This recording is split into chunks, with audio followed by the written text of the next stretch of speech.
Hi, I'm Aija Mayrock. I use she, her pronouns, and I am going to show you a fun makeup look today. All you'll need is your Neen card, a few brushes, and a mascara.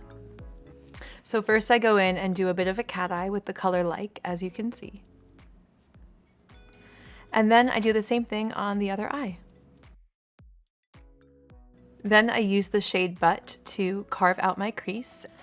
And then I kind of drag it out and add almost a second wing above the cat eye. And then I go in with a little dot of the shade Maybe right in the center of my under eye. And then I add some mascara.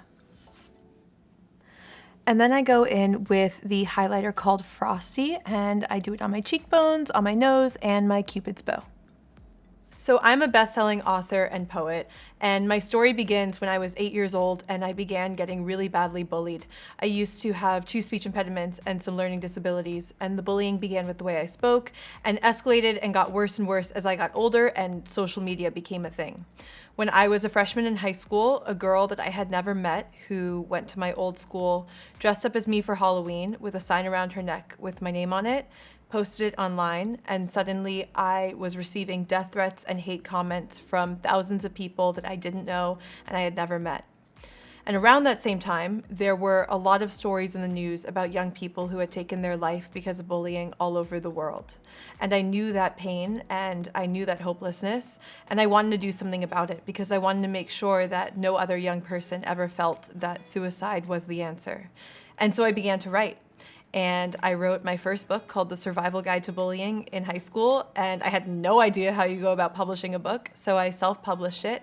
And 1 month after I self-published it, Scholastic acquired it, and it was the only self-published book they had ever acquired at that time. My book came out, I was 19, and it became an international bestseller. And I started school at NYU, and I began speaking all over the US. And I would tell my story through poetry. And the poetry really took off, and I wound up performing at Madison Square Garden, at the UN, at the Microsoft Theater, and writing and performing poetry around all subject matter, whether it was bullying, whether it was mental health, whether it was about women's issues, and sharing it online. And through that, I was able to develop a following. And then I wrote my second book called Dear Girl, which is all poetry, and it's about a journey from girlhood to womanhood told through poetry. And that came out a year and a half ago. And so that is very quickly a little bit about me and my story and my career. And last but certainly not least, I use lip gloss in the shade Bite. And that's my look. I hope that you liked it. This is my cat eye with a twist.